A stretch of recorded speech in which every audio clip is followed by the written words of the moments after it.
तो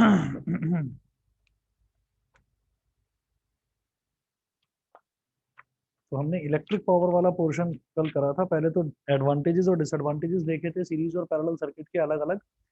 फिर उसके बाद इलेक्ट्रिक पावर मैंने करा था। इलेक्ट्रिक पावर के हमने ना 4 फॉर्मूले देखे थे। एक था P is equal to work done upon time taken, W upon T. दूसरा फॉर्मूला था P is equal to VI।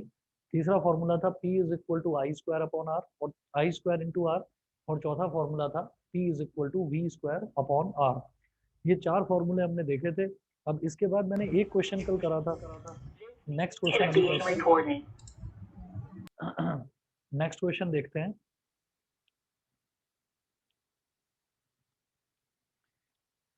Question number 2. An electric bulb is rated 220 volt and 100 watt.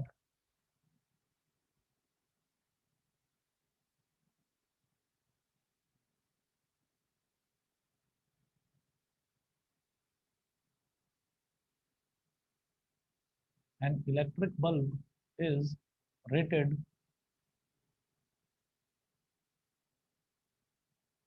an electric bulb is rated 220 volt and 100 watt. 220 volt and 100 watt. ये rating है एक electric bulb की। Rating का मतलब क्या है? ये इलेक्ट्रिक बल्ब आपने परचेज करा मार्केट से, तो इलेक्ट्रिक बल्ब का जो बॉक्स आता है उस पर ये सब कुछ लिखा हुआ आया है कि it will be operated at 100 वाट, यानी कि इसकी पावर 100 वाट है और इसका वोल्टेज 220 वोल्ट है। ये हो गया। उसके बाद full stop. When it is operated on 110 volt, when it is operated on when it is operated on 110 volt, comma, the power consumed will be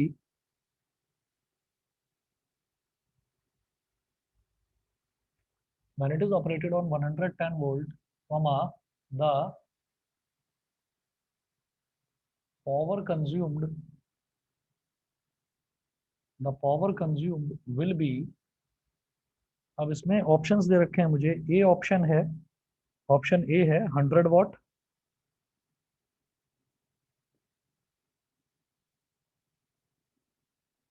option A है 100 वाट। ऑप्शन बी है 75 वाट। 75 वाट। Option C है 50 वाट। 50 वाट। 50 वाट। और option D है 25 वाट। 25 वाट। ये 4 options मुझे दे रखे हैं। अब देखिएगा करना क्या है इसमें। सबसे पहले देखिए, इन्होंने बोला an electric bulb is rated 220 volt and 100 वाट, यानी कि इलेक्ट्रिक बल्ब की रेटिंग इतनी दे रखी है हमको। अब इसमें मैं एक काम करता हूँ कि मैं ना यहाँ पर ये देखूंगा कि जहाँ पर कोई भी हमारे पास कोई भी डिवाइस होती है ना, तो जैसे मैंने resistances in series and parallel वाला देखा था, तो सीरीज में रेसिस्टेंस होते हैं या पैरेलल में रेसिस्टेंस होते हैं। तो उसमें मैंने आपको एक चीज बोली थी कि कोई भी इलेक्ट्रॉनिक डिवाइस है, कोई भी इलेक्ट्रॉनिक अप्लायंस है, तो जो भी इलेक्ट्रॉनिक डिवाइस या अप्लायंस होता है उन सबका रेसिस्टेंस जो है वो फिक्स होता है। रेसिस्टेंस चेंज नहीं होता, रेसिस्टेंस हमेशा सेम रहता है। तो मैं एक काम करूंगा, मैं केस फर्स्ट लेता हूँ कि जब इलेक्ट्रिक बल्ब पर हम 220 वोल्ट को वोल्टेज अप्लाई कर रहे थे और 100 वाट उसका पावर था। तो हम लिखेंगे case first voltage is equal to 220 volt and power is equal to 100 watt. Voltage 220 volt हो गया और पावर हो गया 100 वाट। ठीक है, ये दे रखा है। अब क्या करेंगे, मैं यहाँ से वो रिलेशन यूज करूंगा जिससे मैं रेसिस्टेंस निकाल लूँ, क्योंकि इलेक्ट्रिक बल्ब को आप कितनी भी वोल्टेज पर आप यूज करें इलेक्ट्रिक बल्ब को, वोल्टेज बहुत ज्यादा दें या वोल्टेज बहुत कम दें, उससे कोई ऐसा फर्क नहीं पड़ेगा। हमें बस ये देखना है कि जो रेसिस्टेंस है, रेसिस्टेंस आप वोल्टेज कितनी भी ज्यादा दें कितनी भी कम दें, उसका रेसिस्टेंस जो है वो सेम रहेगा किसी भी इलेक्ट्रॉनिक डिवाइस का, चाहे वो बल्ब हो, चाहे फिर वो फैन हो, चाहे ट्यूबलाइट हो, कुछ भी हो। तो मैं इसका सबसे पहले रेसिस्टेंस कैलकुलेट करूंगा। तो पावर, वोल्टेज और रेसिस्टेंस, ये वाला रिलेशन क्या है? P is equal to V square upon R. तो यहां से मैं रेसिस्टेंस निकाल लूंगा। हम कहेंगे since P is equal to V square upon R, it implies that ये R इधर आ जाएगा, P डिनोमिनेटर में चला जाएगा। तो R is equal to V square upon P। इसका मतलब क्या हुआ? R is equal to V square मतलब 220 का स्क्वायर अपॉन P कितना 100। 220 का स्क्वायर मतलब 220 मल्टीप्लाइड बाई 220 अपॉन 100। तो ये एक जीरो से एक जीरो कट गया, इस एक जीरो से ये एक जीरो कट गया, तो 22 इंटू 20 होता है बेटा 484। तो 484 ओम हो गया। ये जो इसका रेसिस्टेंस है ना, this is not going to change. आप इसमें फिर आप वोल्टेज कितनी भी ज्यादा लगाएं कितनी भी कम लगाएं, ये जो 484 ओम आया है ये कभी चेंज नहीं होगा, ये सेम रहेगा। सर अब देखिएगा, हाँ जी बताइए। सर इसमें P equals to V I वाला फॉर्मूला यूज नहीं हो सकता? बिल्कुल, हम P is equal to V I वाला फॉर्मूला भी यूज कर सकते हैं, लेकिन उसमें ना करंट आएगा, और करंट जो है करंट भी वेरी कर सकता है, और वोल्टेज भी हमारी वेरी कर सकती है, कम और ज्यादा हो सकती है। लेकिन एक चीज ऐसी होती है किसी भी डिवाइस की, एक चीज ऐसी होती है रेसिस्टेंस। रेसिस्टेंस कभी चेंज नहीं होता। रेसिस्टेंस सिर्फ दो ही केसेस में चेंज होता है, या तो हम उसकी लेंथ बढ़ा दें, तो resistance is directly proportional to length, या फिर हम उसका एरिया ऑफ क्रॉस सेक्शन बढ़ा दें या घटा दें कि resistance is inversely proportional to area of cross section. तो रेसिस्टेंस लेंथ पर और एरिया ऑफ क्रॉस सेक्शन पर डिपेंड करता है, बाकी resistance is not going to change. तो इस वजह से मैं इसका रेसिस्टेंस निकालूंगा। समझ गए मेरी बात? निकाल तो करंट भी सकते हैं, लेकिन उससे फायदा नहीं होगा कुछ भी। ठीक है, ओके सर। तो सर आंसर ठीक, अलग आएगा? हाँ आंसर अलग आएगा, फर्क पड़ेगा। देखो अल्टीमेटली मुझे जरूरत तो रेसिस्टेंस की ही पड़ेगी, अल्टीमेटली मुझे जरूरत रेसिस्टेंस की पड़ेगी, इस वजह से मैं रेसिस्टेंस निकालूंगा। आप करंट भी निकालोगे तब भी आपको रेसिस्टेंस निकालना पड़ेगा, क्योंकि अगले केस में वो बोल रहे हैं कि it is operated on 110 volt. तो अगर मान लो आपने यहाँ पर करंट निकाल लिया केस फर्स्ट में, तो पहले वोल्टेज कितना था 220 वोल्ट, तो 220 वोल्ट को वोल्टेज मानते हुए आपने करंट निकाल लिया, मान लो P is equal to V I use करके। ठीक है, आपने मान लो करंट निकाल लिया। फिर अगले केस में वो बोल रहे हैं व्हेन इट इज ऑपरेटेड, यानी कि when the same bulb is operated at 110 volt. अब हम उसी सेम बल्ब को 110 वोल्ट पर यूज कर रहे हैं, यानी कि अब आपने वोल्टेज को कम कर दिया, वोल्टेज को रिड्यूस कर दिया। एज पर Ohm's law, voltage is directly proportional to current, voltage कम होगी तो करंट भी कम होगा। तो जो पहले केस में आपने करंट निकाला था वो करंट यूज नहीं कर सकते यहाँ पर, क्योंकि वोल्टेज कम करी तो करंट भी कम हो गया। समझ गए मेरी बात? Yes sir. तो इसलिए मुझे एक ऐसी चीज यहाँ पर यूज करनी है जो चेंज ही ना होती है, जैसे मुझे मालूम है रेसिस्टेंस है, वो चेंज ही नहीं होगा। ठीक है, तो इसलिए मैंने रेसिस्टेंस वाला रिलेशन यूज करा है। बेटा सभी बच्चों को क्लियर है ये बताइए? Yes sir. सभी को क्लियर है? चलिए अब केस सेकंड देखेंगे। केस सेकंड में ये बोल रहे हैं कि अब when it is operated on 110 volt, कि अब जो वोल्टेज है, अब वोल्टेज हो गई 110 वोल्ट, रेसिस्टेंस हमने निकाल दिया 484 ओम्स, ये रेसिस्टेंस हो गया। और वो क्या पूछ रहे हैं कि the power consumed will be, वो पावर पूछ रहे हैं। तो V और R मेरे पास है, तो पावर का रिलेशन यही वाला यूज करूंगा, V square upon R. P is equal to V square upon R. V square मतलब 110 का स्क्वायर अपॉन आर मतलब 484। ठीक है, तो पावर की वैल्यू क्या हो गई?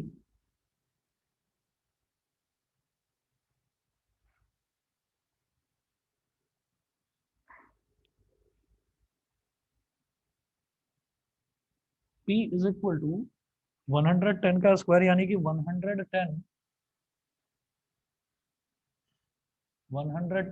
Into 110 upon 484। अब 110 जो है वो 11 के टेबल में आता है, 11 10 जा 110। ठीक है, और 11 4 जा 44, 48 माइनस 44 कितना हो गया 4, 4 4 फिर से 44, तो 11 4 जा 44। फिर 11 से डिवाइड करेंगे तो 11 10 जा 110 और 11 4 जा 44। फिर 2 2 जा 4, 2 5 जा 10, फिर 2 1 जा 2, 2 5 जा 10, तो क्या बचा ऊपर 5 इंटू 5, यानी कि पावर हमारा आ गया इस केस में 25 वाट। ऑप्शन कौन सा ऑप्शन है? डी। बताइए जी, क्लियर है सबको? सभी को समझ में आ गया? चलें आगे। Yes sir. ठीक है, चलिए जी, ये हमारा क्वेश्चन नंबर 2 था। उसके बाद नेक्स्ट देखेंगे, विच of the following, question number 3,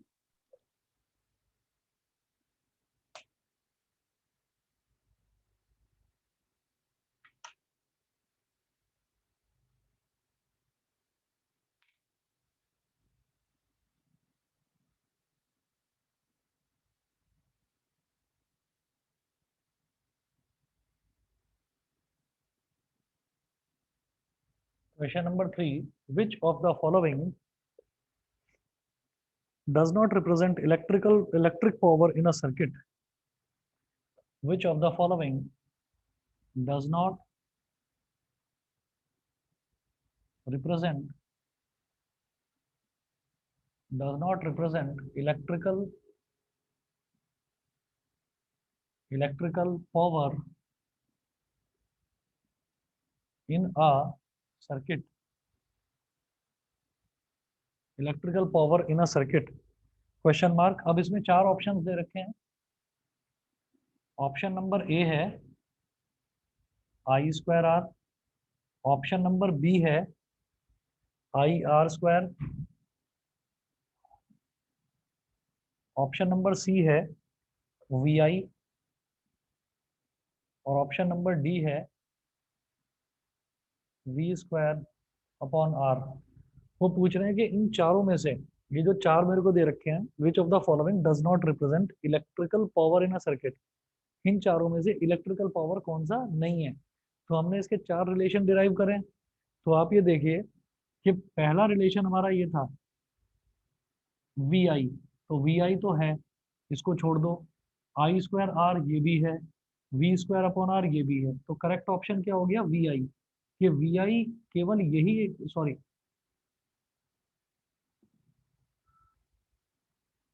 we आई हमने डिराइव करा था, तो वी आई भी है, आई स्क्वायर आर भी है, वी आई भी है, और वी स्क्वायर अपॉन आर भी है, आई आर स्क्वायर नहीं है बस। बताइए, समझ में आ गया? Yes sir. ठीक है, तो ये बी वाला ऑप्शन जो है ये गलत है। उसके बाद देखिएगा, commercial unit of electrical energy, heading डालेंगे commercial unit of commercial unit of electrical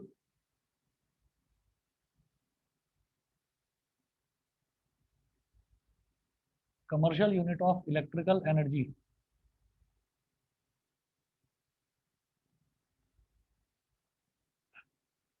अभी अभी एक चीज हमने देखी थी कि पावर जो है वो क्या होता है, work done upon time taken, work done upon time taken. अब पावर को क्या बोल देते हैं, कैपिटल पी, वर्क डन को क्या बोल देते हैं, कैपिटल डब्ल्यू, और टाइम टेकन को क्या बोल देते हैं, स्मॉल टी। तो P is equal to W upon T. जो ये वर्क डन होता है, वर्क डन की यूनिट क्या होती है, जूल्स, और जो टाइम है, टाइम की यूनिट होती है सेकंड्स। तो अब ये देखो कि जैसे जूल्स है, तो वर्क डन की यूनिट भी जूल है। हम लोग पोटेंशियल एनर्जी, काइनेटिक एनर्जी ये सब भी कर चुके हैं। पोटेंशियल एनर्जी और काइनेटिक एनर्जी की यूनिट भी जूल होती है। तो यहाँ से ये समझ में आता है भाई हम कितना काम कर सकते हैं, कोई भी मशीन जो है वो कितना काम कर सकती है, कोई इलेक्ट्रॉनिक सर्किट जो है वो कितना काम कर सकता है। वो उतना ही तो काम कर सकता है जितनी उसके अंदर एनर्जी होगी। तो हम ये कहेंगे कि जो एनर्जी होती है वो एनर्जी ही वर्क डन में ट्रांसफॉर्म हो जाती है। तो एनर्जी की यूनिट अगर जूल है, तो इसीलिए वर्क डन की जो यूनिट है वो भी जूल ही होती है। तो जैसे मैंने power is equal to work done upon time taken बोला है ना, तो इसी तरीके से वर्क डन की जगह मैं एनर्जी भी लिख सकता हूँ यहाँ पर। मेरी बात सबको समझ में आ रही है? क्योंकि वर्क डन जो है उसकी यूनिट भी जूल है और एनर्जी की यूनिट भी जूल होती है, तो किसी भी ऑब्जेक्ट के अंदर जितनी एनर्जी होगी वो उतना ही वर्क करेगा। तो हम ये कहेंगे कि P is equal to E upon T. Because energy is equivalent, ये इक्विवेलेंट का साइन होता है, energy is equivalent to work done. अब बात करते हैं एनर्जी की, एनर्जी निकालनी है मुझे तो एनर्जी क्या हो जाएगी, पावर इनटू टाइम टेकन। तो एनर्जी हो गया पावर इनटू टाइम टेकन। अब यूनिट, हमें किसी भी क्वांटिटी की, किसी भी फिजिकल क्वांटिटी की मुझे यूनिट याद करने की जरूरत नहीं है। पावर की यूनिट क्या होती है, वॉट, और टाइम की यूनिट क्या होती है, सेकंड। तो एनर्जी की यूनिट क्या हो गई, वैसे तो जूल होती है, लेकिन अगर मैं इलेक्ट्रॉनिक्स की टर्म्स में बोलूँ तो एनर्जी की यूनिट क्या हो गई, वॉट इनटू सेकंड, यानी कि वॉट सेकंड। ये सभी को क्लियर है कि नहीं, बताइए। Yes sir. बाकी बच्चे बताइए, आदित्य, अक्षत, यस सर। ध्रुव, गरिमा, क्लियर है।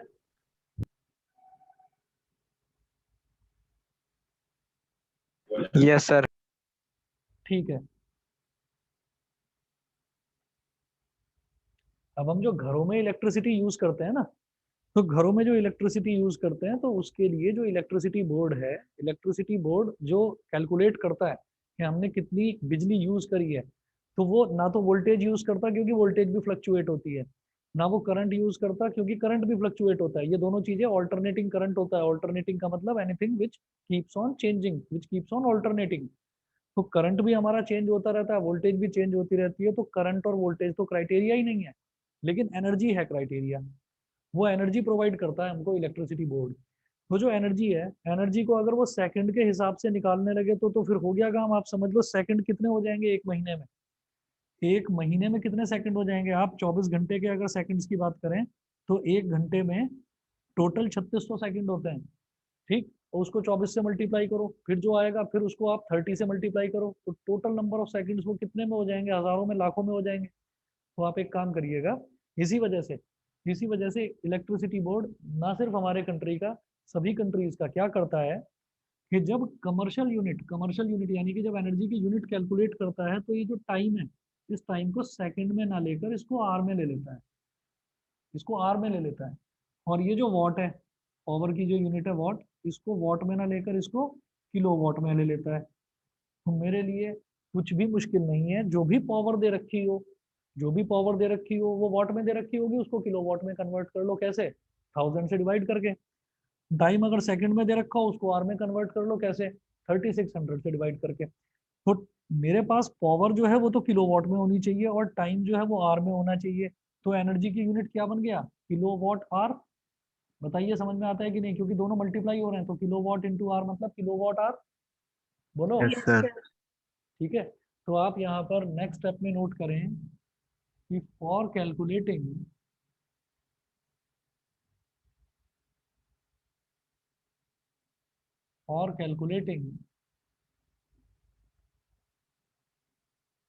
Commercial energy.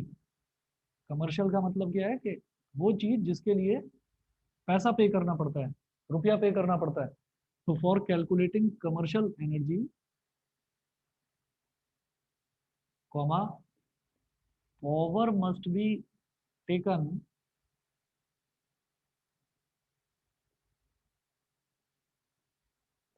In kilowatt and time must be taken in hours. और जो ज्यादातर बच्चे गलती करते हैं वो तुम मत कर देना, किलोवाट आर होता है, किलोवाट पर आर नहीं होता। समझ गए, क्योंकि यहाँ पर किलोवाट और आर दोनों मल्टीप्लाई हो रहे हैं। डिवाइड होता तो किलोवाट अपॉन आर, जिसको हम किलोवाट पर आर कह सकते थे, ठीक है। तो किलोवाट इंटू आर, क्योंकि पावर और टाइम मल्टीप्लाई हो रहे हैं। So unit of commercial energy, unit of commercial energy is kilo watt hour, is kilo watt hour, ठीक है। तो जो आपने सुना होगा ना कि हमने जो इलेक्ट्रिसिटी यूज करी है, एक महीने का मान लीजिए बिल आता है या 2 महीने का बिल आता है, तो उसमें बोलते हैं ना कि हमने 50 यूनिट यूज करी या 100 यूनिट यूज करी या 200 यूनिट यूज करी, तो वो 200 यूनिट का मतलब क्या है, ये मैं क्या बोल रहा हूँ, commercial unit of energy, kilo watt hour. तो 200 यूनिट का मतलब मैंने कितना यूज करा, 200 किलो वॉट आवर। ठीक है, वो मैं खुद भी कैलकुलेट कर सकता हूँ, टाइम अगर मेरे पास हो और मुझे पता है कि मैंने अपने घर में टीवी यूज करा, फ्रिज यूज करा, एसी यूज करा, ये जितनी भी चीजें हैं इन सबकी पावर अगर मेरे पास है तो कितने टाइम के लिए मैंने यूज करा, तो पावर में टाइम को मल्टीप्लाई करना है और उसको आपको किलो वॉट आवर में कन्वर्ट करना है। आपके पास ये पता चल जाएगा, खुद कैलकुलेट कर सकते हो कि यूनिट आपने कितनी यूज करी है। ठीक है, तो ये सब बच्चे आप खुद यूज कर सकते हैं, खुद इसको चीज को खुद से कैलकुलेट कर सकते हैं। 1 किलो वॉट आवर का मतलब है 1 unit of electric energy, 2 kilo watt hour का मतलब है 2 यूनिट। तो 200 यूनिट यूज करी, 300 यूनिट यूज करी, वो ये होता है। अब इस पर क्वेश्चंस भी इसी तरीके के बनते हैं, देखिएगा। पहला क्वेश्चन है, रेडियो सेट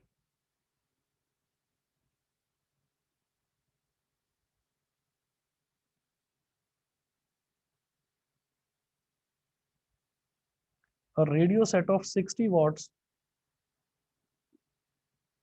एक फंडा बस दिमाग में रखना कि पावर इनटू टाइम करते ही हमारे पास commercial unit of electrical energy आ जाती है। पावर किलोवाट में रखो, टाइम को आवर में रखो, कर दो मल्टीप्लाई, सीधा आपका रिजल्ट आ जाएगा। हर radio set of 60 watt runs for 50 hours, runs for 50 hours, full stop. How much electrical energy is consumed? How much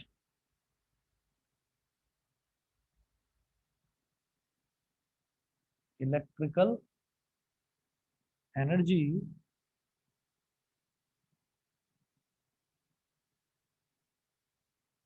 is consumed?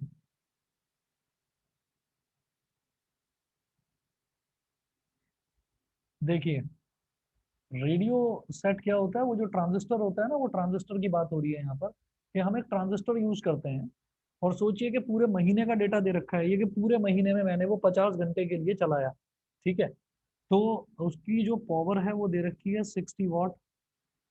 इसको करिए जी किलोवाट में कन्वर्ट। जब भी कभी किसी भी यूनिट को किलो वाली यूनिट में, जैसे ग्राम को किलोग्राम में करना है तो 1000 से डिवाइड कर दो, वॉट को किलोवाट में करना है तो 1000 से डिवाइड कर दो, मीटर को किलोमीटर में करना है तो 1000 से डिवाइड कर दो। मतलब जहां भी किलो आ जाएगा वहां 1000 से डिवाइड करना ही करना है। तो जैसे 60 वॉट है तो मैंने इसे 1000 से डिवाइड कर दिया, एक जीरो से एक जीरो कैंसिल आउट हो गया। मैं इसको सिर्फ अभी 6/100 रखूंगा। आप लोग इसे कैलकुलेट कर सकते हैं लेकिन अभी करना मत, क्योंकि आगे मल्टीप्लाई भी करना है, उसमें कट जाएगा ये। तो अभी उसमें ज़्यादा मेहनत करने की ज़रूरत नहीं है। 6/100 किलो वॉट आ गया। फिर कितने टाइम के लिए ये यूज़ होता है, 50 आवर्स। तो एनर्जी क्या हो गई, energy is equal to P into T. P into T, तो पी कितना है, 6/100 मल्टीप्लाइड बाई 50। 50 2 ज़ा 100 और 2 3 ज़ा 6। 3 kilo what hour, 3 kilo what hour, या फिर आप लिखें 3 यूनिट्स ऑफ इलेक्ट्रिसिटी। बिजली की आपने 3 यूनिट यूज करी 50 घंटे तक। 60 वॉट का अगर एक ट्रांजिस्टर, एक रेडियो सेट चलता रहा तो आपने 3 यूनिट यूज करी इलेक्ट्रिसिटी की। तो आगे जो मैं क्वेश्चंस करने वाला हूँ उसमें ये भी बताया जाएगा कि हमारे घर में एक फ्रिज है, हमारे घर में एक टीवी है, वो हमने पूरे महीने में इतने दिन तक यूज करा। इलेक्ट्रिसिटी की कॉस्ट दे रखी होगी, कॉस्ट निकालनी होगी। तो सीधी बात ये है, कॉस्ट दे रखी होती है हमेशा 1 यूनिट की। तो जैसे 3 यूनिट है, मान लीजिए 1 यूनिट की कॉस्ट 7 रुपीज दे रखी है, तो 3 इंटू 7 21 रुपीज। तो हमने 21 रुपए की, 21 रुपीज की बिजली हमने यूज करी। यहाँ तक सभी को समझ में आ गया, बताइए। Yes sir. Yes, sir. बाकी बच्चे बताइए, वही प्राजक्ता, न्यासा, गरिमा, इंदर, सक्षम, विदिशा, योग, बताइए क्लियर है सबको। Yes, sir. Yes, sir. Yes, sir. चलिए ठीक है, आगे चल रहा हूँ। फिर मैं नेक्स्ट क्वेश्चन देखूंगा, ये क्वेश्चन नंबर 1 था।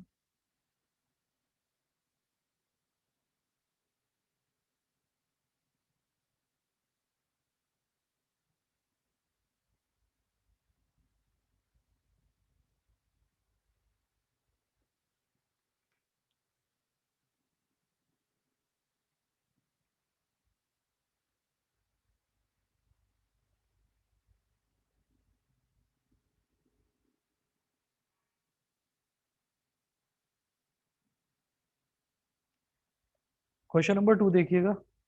A current of 4 ampere flows through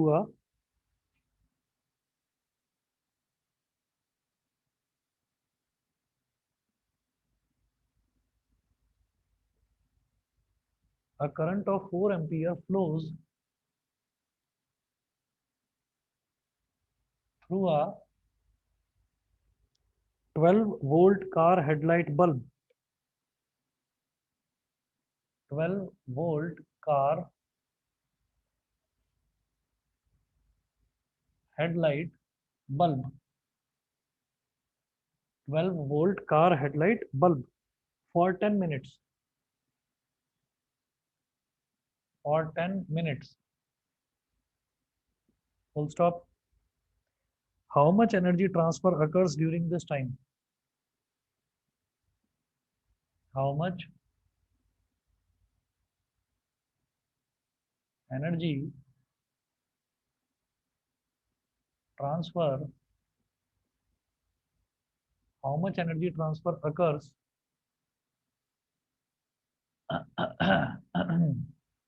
during this time?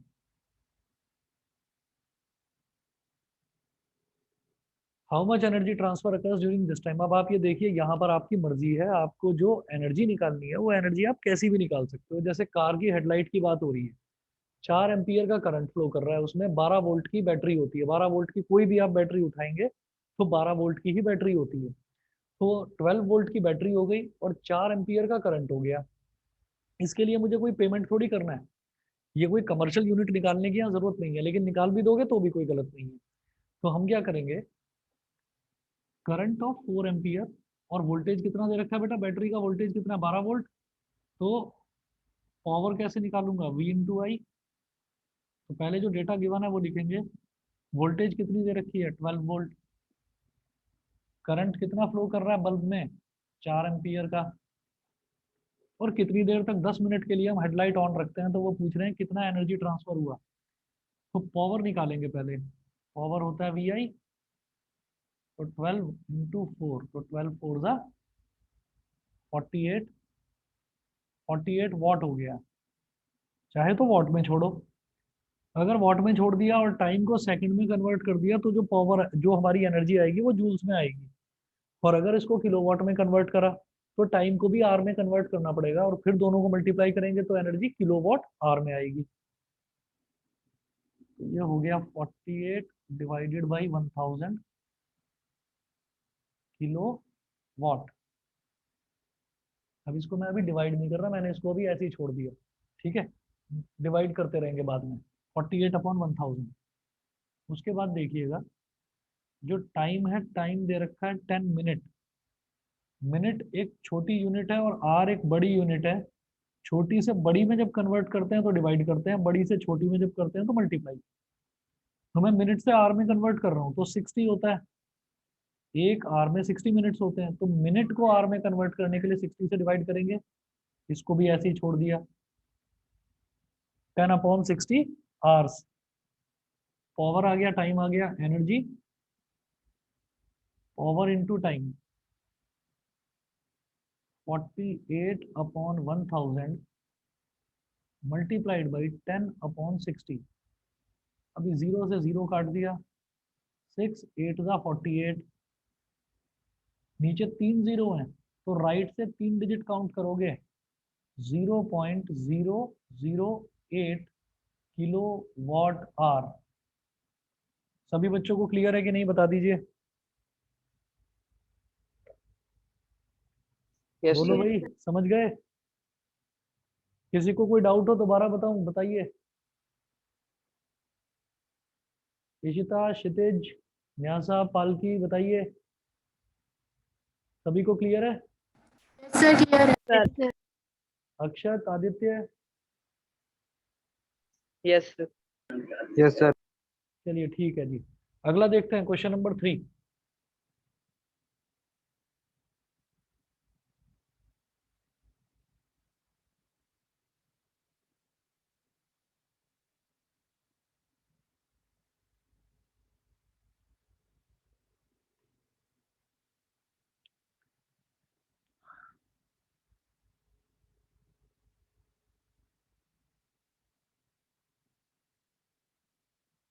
Question number 3 में देखो, calculate the energy transferred by a 5 ampere current.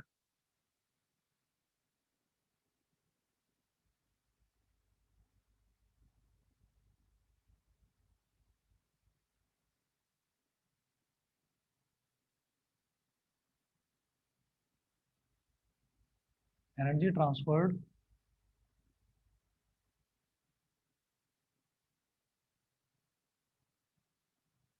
by a 5 ampere current flowing through a resistor of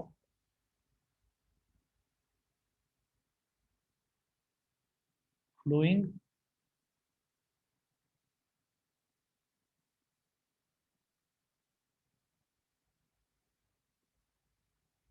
through a resistor of 2 ohms for 30 minutes।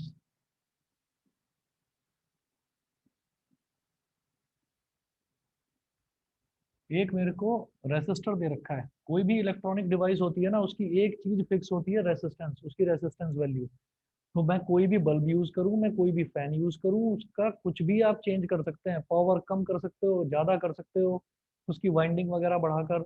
Voltage की fluctuations भी होती हैं और current की fluctuation भी होती है, लेकिन रेसिस्टेंस कभी भी चेंज नहीं होता, वो हमेशा सेम रहता है। ठीक है, वो डिवाइस की करेक्टरिस्टिक प्रॉपर्टी है, वो चेंज नहीं होती। तो मैं ये कहूंगा कि यहाँ पर रेसिस्टर दे रखा है, इसका मतलब कोई इलेक्ट्रॉनिक डिवाइस दे रखी है मुझे। Calculate the energy transferred by a 5 ampere current. तो करंट की वैल्यू कितनी है? 5 ampere through a resistor of 2 ohms. Resistance कितना दे रखा है? 2 ओम। ये जो एनर्जी निकालनी है, एनर्जी निकालने के लिए तो मुझे पावर चाहिए ना। तो पावर तो है नहीं, इसमें क्या करूं फिर? जब पावर नहीं है तो आई है और आर है, तो पहले पावर ही निकाल लो इसकी। पी कितना हो जाता है? I square are. ये रिलेशन नंबर 3 है पावर का। तो आई स्क्वायर आर, आई क्या हो गया? 5, तो 5 का स्क्वायर मल्टीप्लाइड बाई 2। 5 का स्क्वायर 25, 25 टू जा 50, 50 वाट।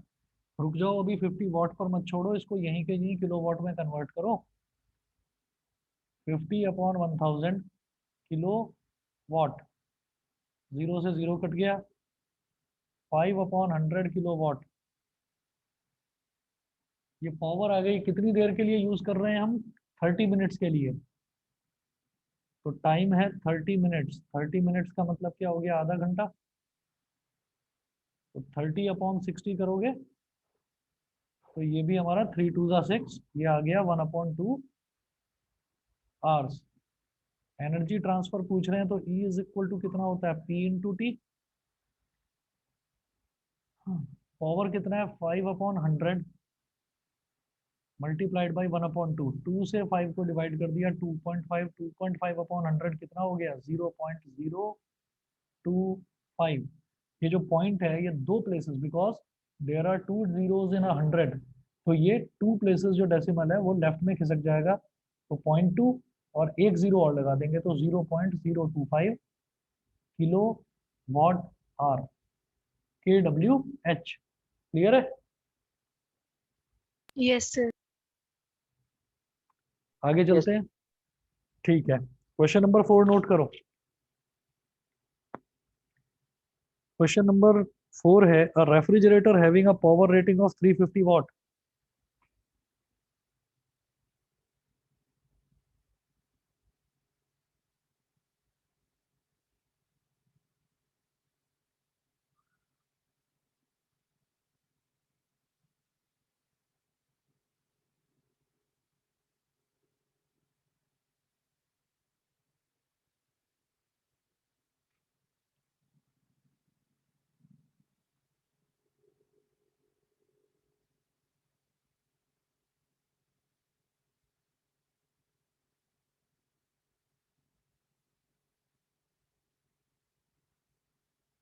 A refrigerator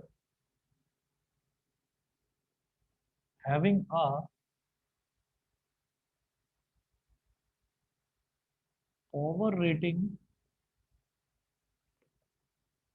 a refrigerator having a power rating of 350 watt operates for 10 hours a day। Power rating of 350 watts operates for 10 hours a day, full stop. Calculate the cost of electrical energy to operate it for a month. Calculate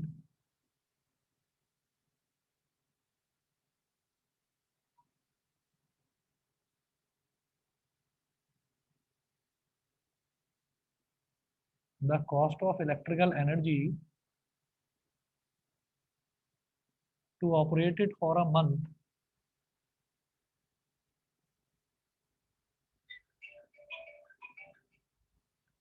To operate it for a month of 30 days. Of 30 days. Full stop. The rate of electrical energy is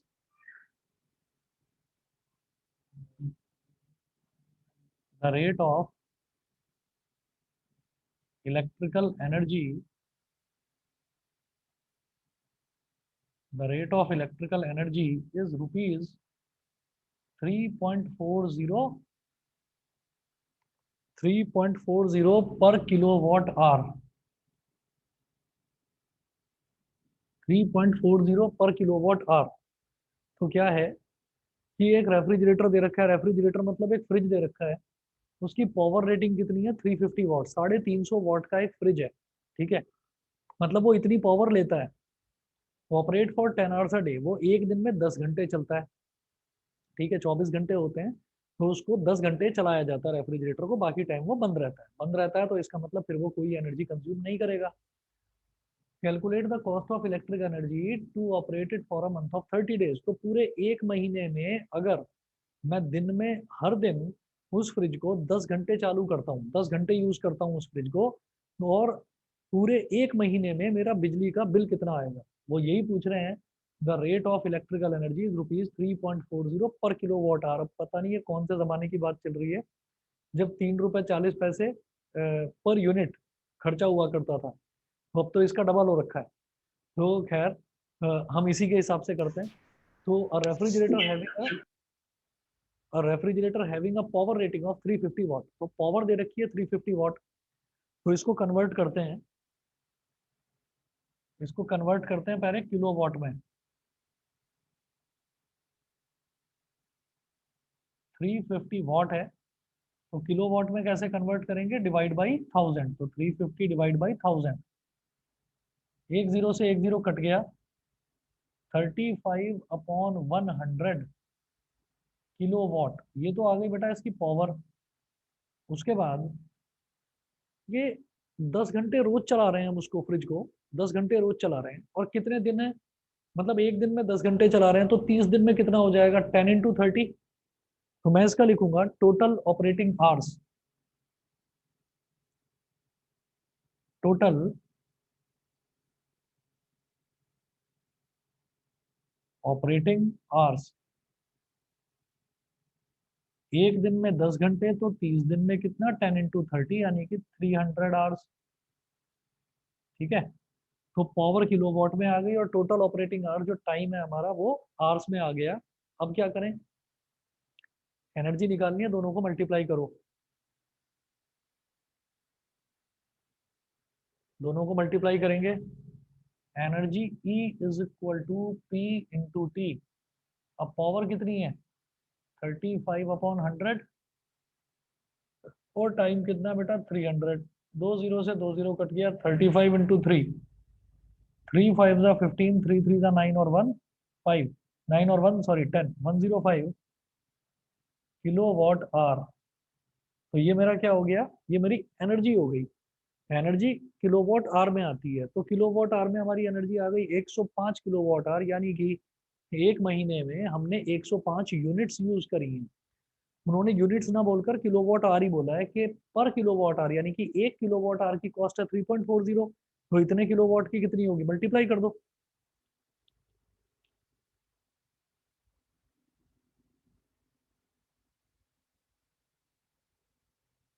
पर kilowatt hour का मतलब हो गया बेटा 1 kilowatt hour.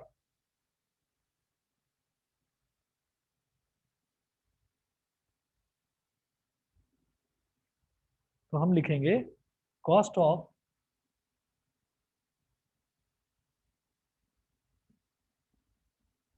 cost of 1 kilowatt hour is equal to rupees 3.40. Cost of 105 kilowatt hour is equal to 3.40 into 105. Point गया, नीचे आ गया 100, एक जीरो से एक जीरो कट गया, 34 इंटू 105 करना है, इधर कर रहा हूँ, 4 5 जा 22 कैरी आ गया, 4 0 जा 0 और 2 2, 4 1 जा 4, 3 5 जा 15, 3 0 जा 0 और 1 1, 3 1 जा 3, 0 2 plus 5 7, 4 plus 1 5, 3 plus और ये सिर्फ 3, 3 5 7 0, 34 इंटू 105 हो गया 3570 अपॉन 10, 0 से 0 कैंसिल आउट हो गया, तो रुपीज 357 आपको इतना कॉस्ट पे करना पड़ेगा इलेक्ट्रिकल एनर्जी का। बताइए बेटा, क्लियर है सबको? Yes, sir. ठीक है, चलिए जी, इसके बाद अगला क्वेश्चन भी देखेंगे, बस आप 1 मिनट वेट करिए, मैं पानी पी कर आ रहा हूँ, फिर देखते हैं next question.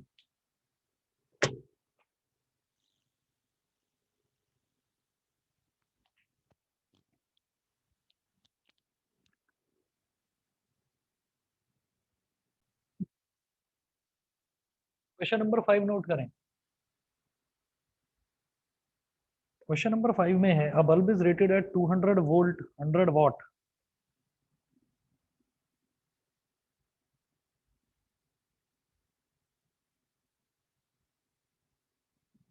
A bulb is rated at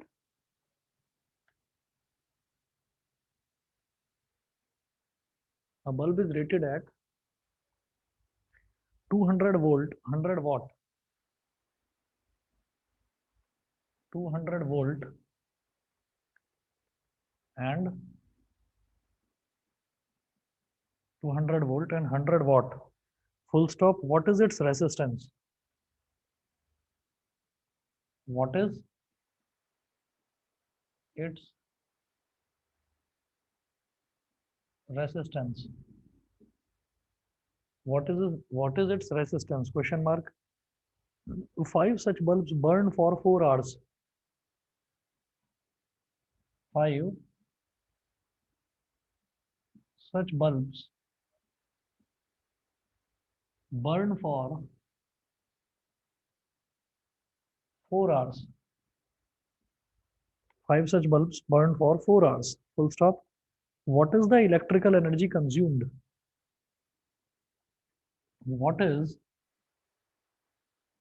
the electrical energy? What is the electrical energy consumed? Question mark. Calculate the cost if the rate is rupees 4.60 per unit. Calculate the cost if the rate is rupees 4.60 per unit.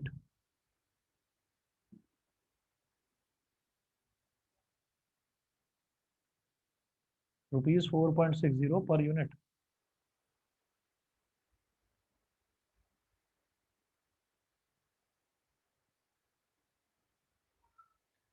A bulb is rated at 200 volt and 100 watt. इसका मतलब एक bulb है, उसकी rating दे रखी है कि वो 200 volt पर काम कर रहा है और 100 वॉट का बल्ब है वो, तो इसका मतलब इसकी वोल्टेज दे रखी है कि ये 200 वोल्ट पर काम कर रहा है और कितनी पावर ले रहा है, ये 100 वॉट की पावर ले रहा है। What is it's resistance? तो मैं इसका पहले रेसिस्टेंस निकालूंगा, तो मुझे रिलेशन पता है कि P is equal to V square upon R. It implies that R is equal to V square upon P. ठीक है, अब V square कितना हो जाएगा, 200 का स्क्वायर अपॉन P कितना हो जाएगा, 100।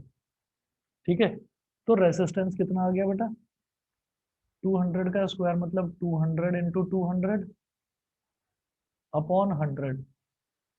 20 से 20 कट गए, 200 इंटू 2 कितना हो गया, 400 ओम्स। तो सबसे पहले तो बल्ब का रेसिस्टेंस आना चाहिए, तो बल्ब का रेसिस्टेंस तो आ गया बेटा 400 ओम। फिर वो बोल रहे हैं 5 such bulbs burn for 4 hours, ऐसे 5 बल्ब्स 4 घंटे तक चलते हैं। तो what is the electrical energy consumed, मैं एक बल्ब की इलेक्ट्रिकल एनर्जी निकाल लूंगा और फिर उसको फाइनली 5 से मल्टीप्लाई कर दूंगा। मेरी बात शायद आप लोगों को समझ में आ रही होगी कि मैं एक बल्ब की एनर्जी निकाल लूंगा कि एक बल्ब कितनी एनर्जी कंज्यूम कर रहा है और फिर उसको 5 से मल्टीप्लाई कर देंगे। तो हम क्या करेंगे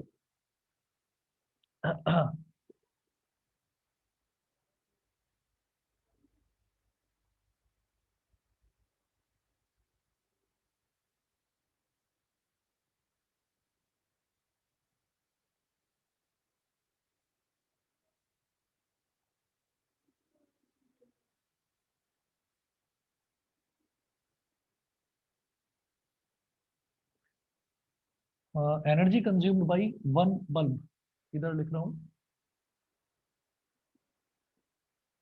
एनर्जी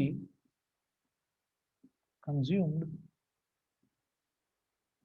बाई वन बल्ब। एक बल्ब कितनी एनर्जी कंज्यूम करेगा, एक बल्ब कितनी एनर्जी कंज्यूम करेगा वो निकालेंगे, तो वो क्या हो जाएगा,